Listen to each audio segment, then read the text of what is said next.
Hi YouTube, it is Nevermind, aka Kenny, and I'm about to review a movie called Blue Valentine. Now, I've heard a lot of good things about this movie. I haven't seen it yet. I'm about to watch it in a couple minutes. But before I do, let me tell you a little something about who's in the movie. The movie stars Ryan Gosling, who has been in such things as The Notebook. Also stars Michelle Williams, who was in Shutter Island, of course. It was directed by Cianfrance. I've never heard of this guy, but I'm excited to see his film because I've heard a lot of good stuff about it. I've heard from people like Jeremy Jahns, Tom Chattelbash, that he got snubbed for a Best Actor Academy Award. We'll see about this, and we'll get on with the review as soon as I'm done watching the movie in about 2 hours. Hey guys, I just got done seeing the movie, and wow, to be honest, it was a really good film. It definitely was one of the best films of 2010. It was definitely one of the best performances Ryan Gosling has ever put on screen. Same thing with Michelle Williams. And Cianfrance as a director really seemed to prove himself in his first widescreen release. Now the first thing I want to talk to you guys about is Ryan Gosling and his performance. Now, Ryan Gosling gave one of the best performances, like I said, of his career in my opinion. And it rivaled The Notebook. So if you like The Notebook, chances are you're going to love this movie. You know, it really has a lot to say about how relationships work nowadays in marriages.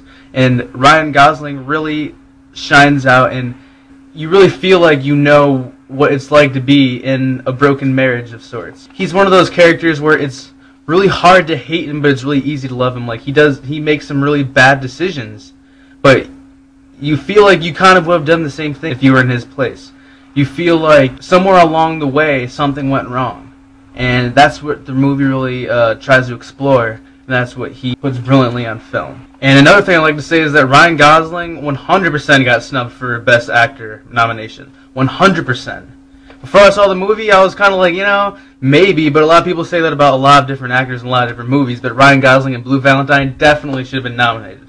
I'm not saying maybe he should have won, because, you know, there might have been better performances in 2010, but he definitely deserved a nomination. He did that good of a performance. It was really great. Like I said before, you know, his character definitely makes bad decisions here and there. He definitely, you know, goes a little bit off the deep end, but you really find out later in the movie, within the context of the movie, why he's done these things, and, you know, you really feel like I said before, like if you were in his shoes, and the same stuff happened to you, you might have ended up the same way. The next thing I'd like to talk about is Michelle Williams as the lead female role. Now, she did very well in this movie. She did as good as Ryan Gosling did. Most actresses opposite Ryan Gosling probably would have, you know, been undershadowed by Ryan Gosling. But she really shined out in her role, and she really got, you know, she got a lot of screen time, unlike in Shutter Island, where she only got like about maybe 5-10 minutes, and she did very well. Now, this movie has a very unique editing style. It's really gone up in popularity recently,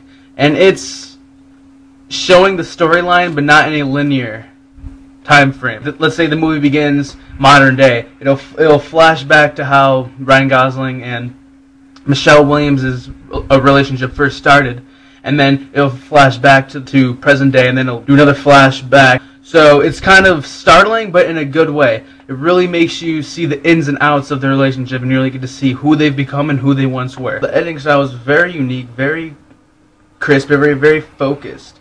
Another thing I like to say is, wow, Ryan Gosling, great on the ukulele. You know, he did a really good job on that too.